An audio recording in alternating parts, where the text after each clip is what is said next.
सभी भाइयों को जय हिंद। मैं उम्मीद करता हूँ आप लोग बहुत अच्छे होंगे, स्वस्थ होंगे, आप लोग की पढ़ाई अच्छी चल रही होगी।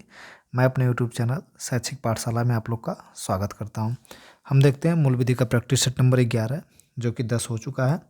तो क्वेश्चन नंबर पहला हमारा है, भूमि सुधार के अंतर्गत एक परिवार की अधिकतम जोत निर्धारित की गई है 11 एकड़।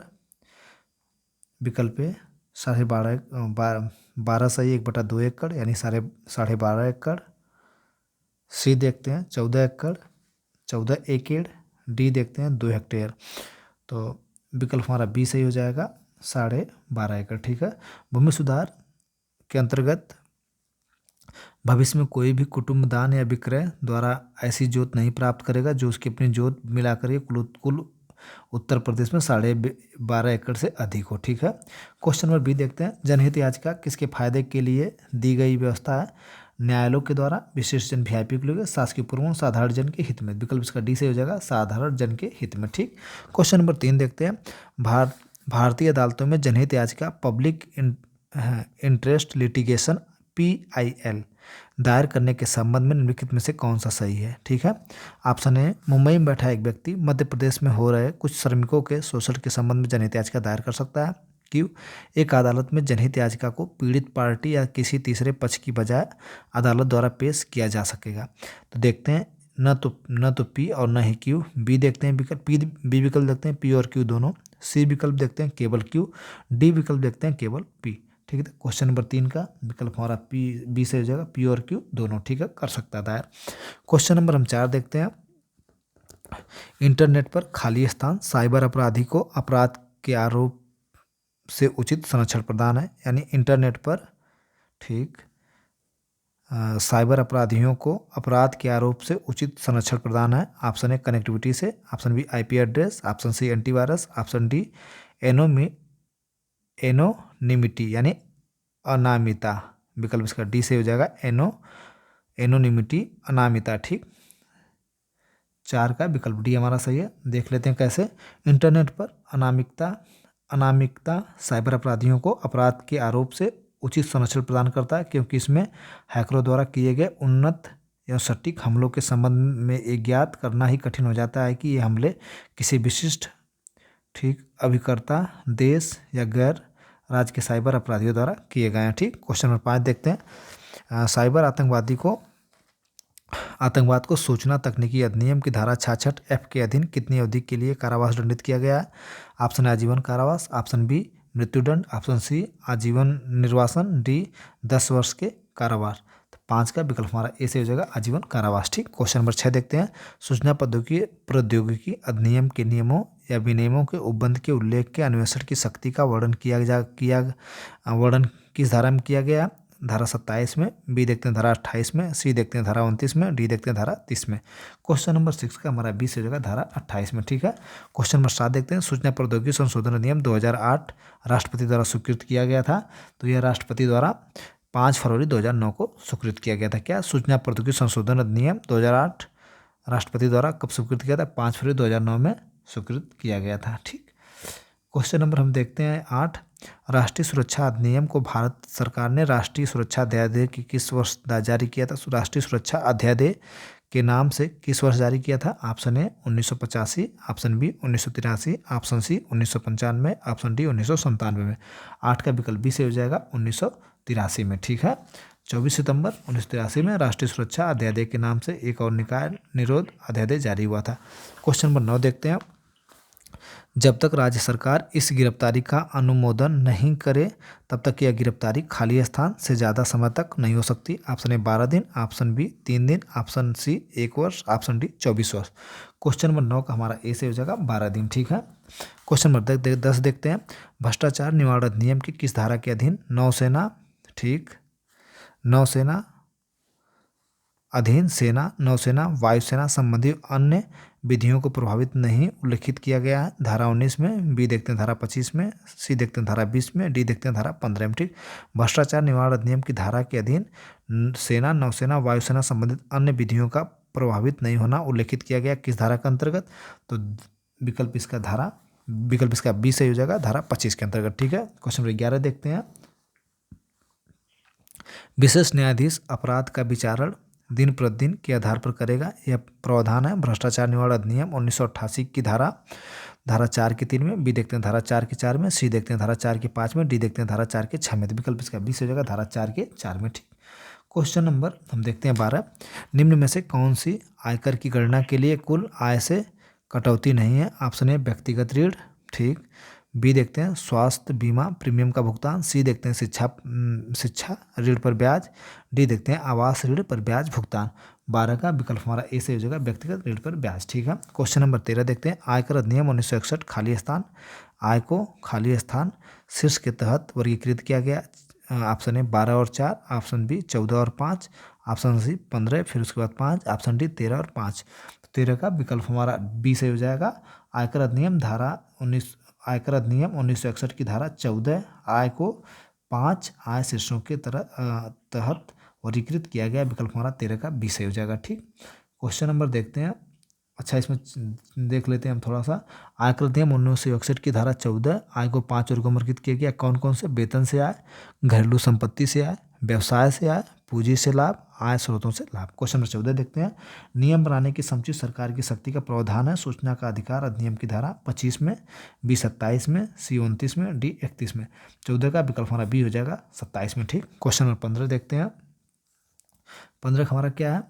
15 में कि निम्नलिखित में से कौन सी सूचना अधिकार अधिनियम के अंतर्गत उपयुक्त लोक सूचना अधिकार से मांग की जाती है? ऑप्शन ए कोई कॉलेज अथवा पाठ्यक्रम विश्वविद्यालय अनुदान आयोग के द्वारा अनुमोदित है या नहीं है। ठीक, बी देखते हैं संसद विधायक निधि का इस्तेमाल तथा ग्राम पंचायतों के व्यय का विवरण। ठीक है, अब विकल्प देखते हैं, ए और बी दोनों सही है, केवल बी सही है, केवल ए सही है, सी देखते हैं दोनों ही नहीं, केवल बी सही है, डी विकल्प केवल बी सही है। तो क्वेश्चन नंबर 15 का हमारा ए से हो जाएगा, ए और बी दोनों सही है। ठीक है, लोक सूचना से दोनों सूचना मांग सकते हैं। क्वेश्चन नंबर 16 देखते हैं, किसी एक देश में मानवाधिकार को बढ़ावा देने तथा इनकी सुरक्षा और निगरानी के लिए प्रशासनिक निकायों द्वारा स्थापित राष्ट्रीय मानवाधिकार संस्थान NHRI एक वैश्विक तंत्र कौन सा? ऑप्शन ए राष्ट्रीय मानवाधिकार संस्थानों के लिए एक वैश्विक गठबंधन, बी देखते हैं मानवाधिकार के लिए संयुक्त राष्ट्र का उच्चायुक्त, सी देखते हैं मानवाधिकार संस्थानों का मंच, डी देखते हैं अंतर्राष्ट्रीय मानवाधिकार समितियां। 16 का विकल्प हमारा ए से हो जाएगा राष्ट्रीय मानवाधिकार संस्थानों के लिए वैश्विक संगठन। ठीक है, क्वेश्चन नंबर हम 17 देखते हैं। 17 क्या है? राज्य सरकार द्वारा बनाया गया प्रत्येक नियम बनाए जाने के बाद यथाशीघ्र किसके समझ रखा जाएगा? यानी राज्य सरकार द्वारा बनाया गया प्रत्येक नियम बनाए जाने के बाद यथाशीघ्र किसके समझ रखा जाएगा? ऑप्शन ए राज्यपाल, ऑप्शन बी राज्य के मुख्यमंत्री, राज्य के मुख्य न्यायमूर्ति के समक्ष, सी देखते हैं राज्य के विधानमंडल के समक्ष, डी देखते हैं राज्य मानव अधिकार आयोग के समक्ष। क्वेश्चन नंबर 17 का विकल्प हमारा सी से हो जाएगा राज्य के विधानमंडल सदन के समक्ष। ठीक है, क्वेश्चन नंबर हम 18 देखते हैं। अच्छा, 17 की बार पढ़ लेते हैं। मानव अधिकार संरक्षण अधिनियम 1993 की धारा 41 3 के अनुसार राज्य सरकार द्वारा बनाया गया प्रत्येक नियम बनाए जाने के बाद यथाशीघ्र राज्य के विधानमंडल सदन के समक्ष रखा जाएगा। क्वेश्चन नंबर 18 देखते हैं। राष्ट्रीय मानवाधिकार आयोग के समझ प्रत्येक कार्यवाही को भारतीय दंड संहिता 1860 की धारा 193 और 228 के अर्थ में तथा धारा 196 के लिए कैसी कार्रवाई समझा जाएगा? ऑप्शन ए न्यायिक कार्रवाई समझा जाएगा, ऑप्शन बी अर्ध न्यायिक कार्रवाई समझा जाएगा, ऑप्शन सी अर्धवैनिक संवैधानिक कार्रवाई समझा जाएगा, उपरोक्त सभी। 18 का विकल्प हमारा ए से हो जाएगा न्यायिक कार्रवाई समझा जाएगा। ठीक, क्वेश्चन नंबर 19 देखते हैं हम। मानव अधिकार क्या है? मानव अधिकार न्यायालय को परिभाषित किया गया धारा 2 के बी में, धारा 2 के सी में, सी देखते हैं धारा 2 के एफ में, डी देखते हैं धारा 2 के ई में। 19 का विकल्प हमारा डी से हो जाएगा धारा 2 के ई में। ठीक, क्वेश्चन नंबर हम 20 देखते हैं। 20 क्या है? व्याघ्र। क्वेश्चन नंबर 20 देखते हैं। 1970 के दशक में मौन घाटी परियोजना एक प्रमुख पर्यावरण बनाम विकास विवाद बन गई थी। यह मुद्दा एक बात के निर्माण को लेकर था। इसका प्रतिकूल असर किस राज्य के उष्णकटिबंधीय वन क्षेत्र के बड़े क्षेत्र पड़ने वाला था? Option A Karnataka, option B Kerala, option C Maharashtra, option D Madhya Pradesh. 20 का विकल्प हमारा ए सही हो जाएगा, 20 का विकल्प हमारा बी सही हो जाएगा, केरल। ठीक है।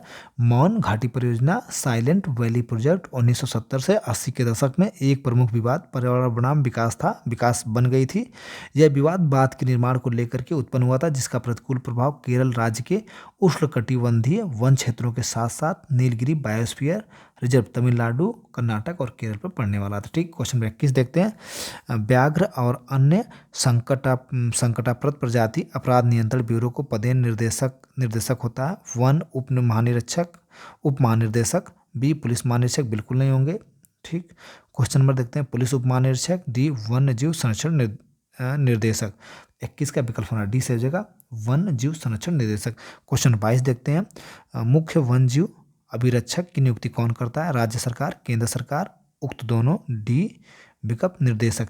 22 का विकल्प हमारा ए से हो जाएगा, राज्य सरकार करती है। क्वेश्चन नंबर 23 देखते हैं। विभिन्न क्षेत्रों में पर्यावरण प्रदूषणों की ध्वनि सहित सांद्रता की अधिकता अनुज्ञेय सीमा कौन निर्धारित करता है? केंद्र सरकार, बी राज्य सरकार, सी राष्ट्रीय हरित अधिकरण, डी सर्वोच्च न्यायालय। 23 का विकल्प हमारा ए सही हो जाएगा, केंद्र सरकार। ठीक है। विभिन्न क्षेत्रों में पर्यावरण प्रदूषणों की ध्वनि संहिता सांद्रता अधिकता अनुज्ञेय सीमा केंद्र सरकार द्वारा निर्धारित की जाती है। क्वेश्चन नंबर 24 देखते हैं।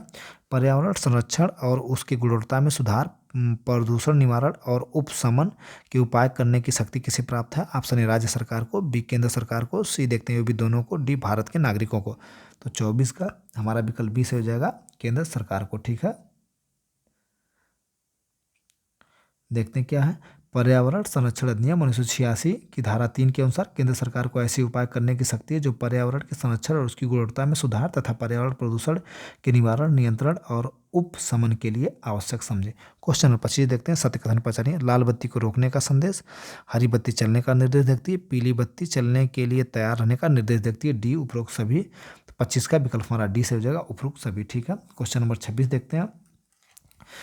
किस वर्ष की आयु से अधिक के प्रत्येक व्यक्ति को मोटरसाइकिल चलाते समय, उस पर यात्रा करते समय एक सुरक्षात्मक टोपी यानी हेड गियर पहननी जरूरी है, हेलमेट पहनना जरूरी? 18 वर्ष, 7 वर्ष, 16 वर्ष, 4 वर्ष।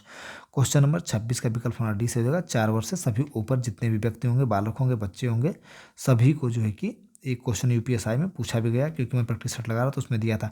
मोटर अधिनियम 1988 की धारा 129 यानी 129 के अनुसार 4 वर्ष की आयु से अधिक प्रत्येक व्यक्ति को मोटरसाइकिल चलाते समय, उस पर यात्रा करते समय एक सुरक्षात्मक यानी कि हेलमेट पहनना अनिवार्य है। क्वेश्चन नंबर हम देखते हैं 27 का। ठीक। विकल्प इसका डी सही है। मोटर यान अधिनियम 1988 की धारा 2 के 1 के 2 के तहत ई कोट या ई रिक्शा शब्द का अर्थ है विद्युत शक्ति वाले विशेष प्रयोजन बैटरी संचालित यान से। विकल्प देखते हैं। विकल्प क्या है? अधिकतम 2000 वाट, अधिकतम 4000 वाट, अधिकतम 6000 वाट, अधिकतम 12000 वाट। तो 27 का विकल्प हमारा सही हो जाएगा बी, अधिकतम 4000 वाट से। ठीक है। मोटर यान अधिनियम 1988 की 2(a) के 2 के तहत ई रिक्शा, ई कोट या ई रिक्शा शब्द का अर्थ अधिकतम 4000 क्या है? 4000 वाट विद्युत शक्ति वाला विशेष प्रयोजन बैटरी युक्त यान होगा। क्वेश्चन नंबर 28 देखते हैं। कोई भी लोक सेवक जो अनुसूचित जाति या अनुसूचित जनजाति का सदस्य नहीं है, इस अधिनियम के अधीन अपने कर्तव्य पालन करने की अपेक्षा करता है, उसे दंड दिया जा सकेगा। 6 माह से कम, बी देखते हैं 6 माह से अधिक या 1 से कम, सी देखते हैं 6 माह से 1 वर्ष की अवधि तक, इनमें से कोई नहीं। 28 का विकल्प हमारा सी से हो जाएगा, 6 माह से 1 वर्ष की अवधि तक। ठीक है। अनुसूचित जनजाति अधिनियम 1989 की धारा 4 के अनुसार कर्तव्यों की अपेक्षा के लिए दंड से संबंधित है। इस धारा के अनुसार कोई भी लोक सेवक जो अनुसूचित जाति या जनजातियों का सदस्य नहीं है, इस अधिनियम के अधीन अपने कर्तव्य के पालन की उपेक्षा करता है, उसे 6 माह से लेकर के 1 वर्ष तक की अवधि तक दंड दिया जाएगा। क्वेश्चन नंबर 29 देखते हैं। विकल्प इसका सी सही है। किशोर न्याय बालकों की देखरेख और संरक्षण अधिनियम 2015 की किस धारा में शारीरिक दंड परिभाषित है? धारा 2 के 20 में, धारा 2 के 24 में, सी देखते हैं धारा 2 के 28 में, डी देखते हैं धारा 2 के 30 में। 29 का विकल्प हमारा बी से हो जाएगा, धारा 2 के 24 में। ठीक है। क्वेश्चन नंबर 30 देखते हैं। घरेलू कोई भी पड़ोसी जो संबंधित सुरक्षा अधिकारों को घरेलू हिंसा के मामले में सद्भाव पूर्वक सूचना देता है, उसका है खाली स्थान। वित्तीय दायित्व है, आपराधिक दायित्व है, सी नागरिक दायित्व है, डी कोई दायित्व नहीं है। तो 30 का विकल्प हमारा डी सही हो जाएगा, कोई दायित्व नहीं है। ठीक है, कोई क्या है, घरेलू हिंसा से महिलाओं को संरक्षण नियम 2005 की धारा 4 के अनुसार कोई व्यक्ति सुरक्षा अधिकारी घरेलू हिंसा के मामले की जानकारी देता है तो ऐसे व्यक्ति पर सिविल या दंड कोई दायित्व उपगत नहीं किया जाएगा। ठीक, क्वेश्चन नंबर 31 देखते हैं। अपराधी द्वारा कारित अपराध संज्ञेय है अथवा असंज्ञेय है, जमानती है अथवा गैर जमानती है। इसका निर्धारण निम्नलिखित में से उल्लिखित प्रावधान भारतीय न्याय संहिता के द्वारा होगा, भारतीय साक्ष्य नियम द्वारा, पुरुष लघुसन के द्वारा, भारतीय नागरिक सूचना संहिता 2023 से। तो विकल्प 31 का हमारा डी सही हो जाएगा, भारतीय नागरिक सुरक्षा संहिता 2023 के दौरान होगा। ठीक है, क्वेश्चन नंबर 32 देखते हैं। भारतीय नागरिक सुरक्षा संहिता धारा 2000 नागरिक सुरक्षा संहिता 2023 की धारा 173 के अधीन प्रथम सूचना रिपोर्ट दी जा सकती है केवल जमानती और संज्ञेय अपराध किए जाने वाले के संबंध में। बी देखते हैं किसी भी अपराध में। सी देखते हैं केवल संज्ञेय अपराध के संबंध में। डी देखते हैं केवल लिखित में। 32 का विकल्प हमारा सी से हो जाएगा, केवल संज्ञेय अपराध के संबंध में। ठीक है, 32 का विकल्प हमारा सी सही है। 33 देखते हैं। भारतीय नागरिक सुरक्षा संहिता 2023 की धारा 2 के आई के यल में निम्न में से क्या परिभाषित किया गया है? अन्वेषण किया गया, दोष किया गया, जांच की गई है, इनमें से कोई नहीं किया गया।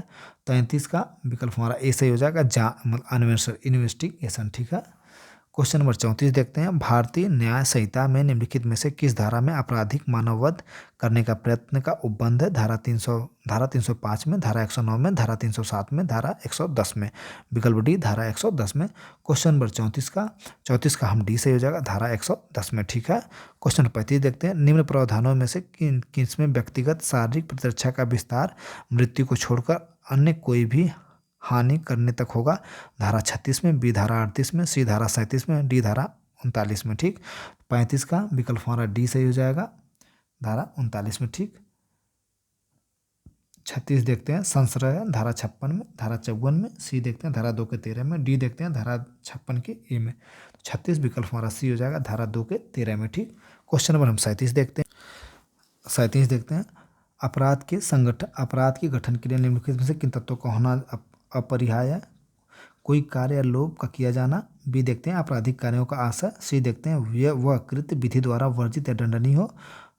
उपरोक्त सभी। तो 37 का विकल्प हमारा डी से हो जाएगा, उपरोक्त सभी। ठीक है, क्वेश्चन 38 देखते हैं। भारतीय न्याय संहिता 2023 की धारा 93 से 99 संबंधित है, विवाह संबंधित है, बालक के विरुद्ध अपराध से, राज्य के विरुद्ध अपराध से, संपत्ति के विरुद्ध। ठीक है, क्वेश्चन नंबर 38 का हमारा बी से हो जाएगा, 93-99 बालक के विरुद्ध अपराध से संबंधित है। ठीक है, बी सही है। क्वेश्चन नंबर हम देखते हैं 39। भारतीय नागरिक सुरक्षा संहिता 2023 का अध्याय 5 संबंधित है। ऑप्शन ए जमानत से, ऑप्शन बी गिरफ्तारी से, ऑप्शन सी वारंट से, ऑप्शन डी परिवाद से। 39 का विकल्प हमारा जिससे बी से हो जाएगा, गिरफ्तारी। ठीक है, क्वेश्चन नंबर 40 देखते हैं। भारतीय साक्ष्य अधिनियम 2023 में न्यायालय को परिभाषित किया गया धारा 2 के ए के फर्स्ट में। तो विकल्प इसका ए से हो जाएगा, धारा 2 के 1 के ए में। ठीक है, परिभाषित किया गया। प्रैक्टिस नंबर हमारा 11 समाप्त हो मूल विधि का। थैंक यू, धन्यवाद।